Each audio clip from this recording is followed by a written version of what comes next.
നമസ്കാരം. SDP-യുടെ വോട്ട് വേണ്ട എന്ന് പറയേണ്ടതില്ല എന്നാണ് CPM സംസ്ഥാന സെക്രട്ടറി MV ഗോവിന്ദൻ ഇന്ന് വ്യക്തമാക്കിയിരിക്കുന്നത്. ജമാഅത്തെ ഇസ്ലാമി UDF-ന് പിന്തുണ പ്രഖ്യാപിച്ചപ്പോൾ വോട്ട് വേണ്ട എന്ന് ആരും പറഞ്ഞിട്ടില്ല എന്ന് അദ്ദേഹം ചൂണ്ടിക്കാട്ടി. അതേസമയം SDP-ഐ ഒരു വർഗീയ പാർട്ടിയാണോ എന്ന മാധ്യമപ്രവർത്തകരുടെ ചോദ്യത്തിൽ നിന്ന് MV ഗോവിന്ദൻ ഒഴിഞ്ഞു മാറിയിരിക്കുകയാണ്. ആരെങ്കിലും എന്തെങ്കിലും പറഞ്ഞാൽ തൻ്റെ വ്യക്തിത്വം ഇല്ലാതാകില്ലെന്ന് പറഞ്ഞ MV ഗോവിന്ദൻ SDP-ഐ ഇതുവരെ LDF-ന് പിന്തുണ പ്രഖ്യാപിച്ചിട്ടില്ലാത്ത സാഹചര്യത്തിൽ മനസ്സിൽ കണക്കുകൂട്ടി ചോദ്യം ചോദിച്ചാൽ മറുപടി പറയാൻ താൻ ഇല്ല എന്നാണ് ഗോവിന്ദൻ മാഷ് ഇന്ന് വ്യക്തമാക്കിയത്.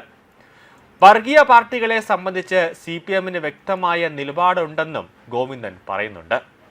SDP-ഐ വോട്ട് സ്വീകരിക്കുന്നതുമായി ബന്ധപ്പെട്ട് നേമത്ത് വി ശിവൻകുട്ടി അടക്കം LDF സ്ഥാനാർത്ഥികളിൽ പലരും അനുകൂല നിലപാട് സ്വീകരിച്ച് വരുന്നുണ്ട്. കോൺഗ്രസ് ശക്തമായ വിമർശനം ഉന്നയിക്കുന്ന പശ്ചാത്തലത്തിലാണ് ഗോവിന്ദന്റെ പ്രതികരണം ഇപ്പോൾ ഉണ്ടായത്. വയനാട് ഫണ്ട് വിഷയത്തിലും MV ഗോവിന്ദൻ പ്രതിപക്ഷത്തിനെതിരെ വിമർശനം ഉന്നയിച്ചു.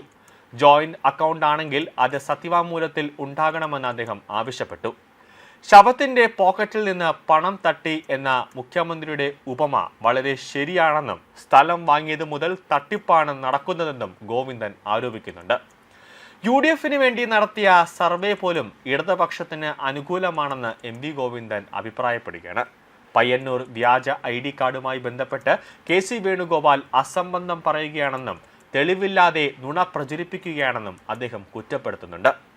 KC വേണുഗോപാൽ ഇരിക്കുന്ന സ്ഥാനത്തിന്റെ വില മനസ്സിലാക്കുന്നില്ലെന്നും യൂത്ത് കോൺഗ്രസ് വ്യാജരേഖകൾ ഉണ്ടാക്കിയ ചരിത്രം മനസ്സിൽ വെച്ചാണ് ഇത്തരം ആരോപണങ്ങൾ ഉന്നയിക്കുന്നതെന്നും MV ഗോവിന്ദൻ പറഞ്ഞു. കാസർഗോഡ് മുതൽ തിരുവനന്തപുരം വരെ തനിക്കാണ് സംഘടനാ ചുമതലയെന്നും അദ്ദേഹം വ്യക്തമാക്കി. അതേസമയം SDP പ്രവർത്തകരെ നന്നാക്കാൻ തങ്ങൾ അവരോട് വോട്ട് ചോദിക്കുന്നുവെന്നാണ് CPM നേതാവ് AK ബാലന്റെ ഒരു വിചിത്ര ന്യായം. അതായത് CPM-ലേക്ക് SDP-യുടെ ഒരു പങ്ക് വരുമ്പോൾ അവർ സ്വാഭാവികമായി തന്നെ അവർ നന്നായിക്കോളും എന്നൊക്കെയാണ് ബാലൻ പറയുന്നത്. SDP-യുമായി ഒരു മുന്നണിയോ ധാരണയോ ഇല്ലെന്നും എന്നാൽ സംഘടനയിലെ ജനങ്ങളെല്ലാം രാജ്യശത്രുക്കളാണെന്ന് മുദ്ര കുത്തുന്നത് തെറ്റാണെന്നും അദ്ദേഹം വ്യക്തമാക്കിയിട്ടുണ്ട്.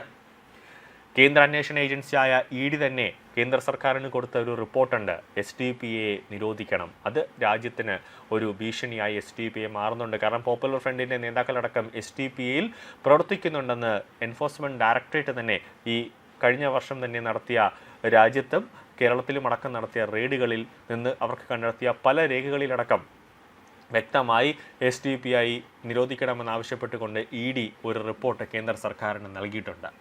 SDP-ഐ നേതാക്കളോടോ സംഘടനയോടോ വോട്ട് ആവശ്യപ്പെടുന്നില്ല എന്നാണ് ബാലൻ പറഞ്ഞത്. ഇത്തരം സംഘടനകളിൽ ഉള്ളവരെ രാഷ്ട്രവിരുദ്ധരെന്ന് ചാപ്പ കുത്തുന്നത് ശരിയല്ല. തെരഞ്ഞെടുപ്പ് ഇത്തരം ആശയങ്ങളിൽ വിശ്വസിക്കുന്നവരെ ശുദ്ധീകരിക്കാനുള്ള വേദി കൂടിയാണെന്നും തെറ്റായ ചിന്താഗതിയിലുള്ള നേതൃത്വത്തിനെ മതനിരപേക്ഷമായി ചിന്തിപ്പിക്കാൻ പാർട്ടിക്കുള്ള ബാധ്യതയുടെ ഭാഗമാണിതെന്നും അദ്ദേഹം കൂട്ടിച്ചേർക്കുന്നുണ്ട്. ഈ പ്രക്രിയ തുടരുമെന്നും ബാലൻ വ്യക്തമാക്കി. SDP-യുമായി ഒരു മുന്നണിയോ ധാരണയോ കരാറോ സംഭാഷണമോ നടത്തിയിട്ടില്ല. ഒരു മുന്നണി ഉണ്ടാക്കിയിട്ടുണ്ടെങ്കിൽ അത് കൃത്യമായി പ്രതിരോധിച്ച് പറയുമെന്നും നിലവിൽ മുന്നണിയില്ലാത്തതിനാൽ അവരെ പ്രതിരോധിക്കേണ്ട കാര്യമില്ലെന്നും ബാലൻ പറയുന്നുണ്ട്. CPM ആദ്യകാലം മുതൽ പറഞ്ഞ നിലപാടിൽ ഉറച്ചു നിൽക്കുകയാണെന്നും അദ്ദേഹം ഊന്നി പറയുന്നുണ്ട്. അഭിമന്യു പ്രശ്നം ഇപ്പോൾ ഉയർത്തുന്നത് CPM SDP-യുമായി മുന്നണി ഉണ്ടാക്കിയിരിക്കുന്നു എന്ന് വരുത്തി തീർക്കാനാണെന്നും ബാലൻ ആരോപിക്കുന്നുണ്ട്.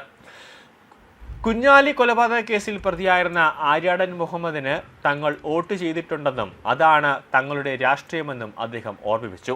സമൂഹത്തിലെ എല്ലാ വിഭാഗം ജനങ്ങളോടും തങ്ങളുടെ ആശയങ്ങൾ പങ്കുവയ്ക്കുകയും തെറ്റായ ധാരണകൾ തിരുത്താൻ ശ്രമിക്കുകയും ചെയ്യുക എന്നതാണ് CPM പിന്തുടരുന്ന രാഷ്ട്രീയ സമീപനമെന്നും AK ബാലൻ പറയുന്നുണ്ട്.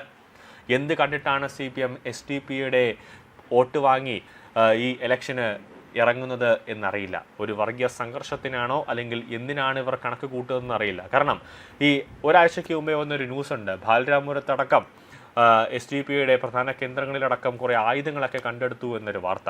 നെടുമങ്ങാട് ആശുപത്രിയുടെ സർക്കാർ ആശുപത്രിയുടെ മുന്നിൽ ഉണ്ടായിരുന്ന ആംബുലൻസൊക്കെ SDP-യെ തീയിട്ട വാർത്ത കുറച്ച് മാസങ്ങൾക്ക് മുമ്പേ വന്നതാണ്. അപ്പോൾ എന്തിനു വേണ്ടിയുള്ള ഒരു ഇറങ്ങിത്തിരിക്കലാണ് ഈ CPM-ഉം SDP-യും കൂടെ ചെയ്യുന്നത് എന്നാണ് ഇനി നോക്കിയിരുന്ന് കാണേണ്ടത്.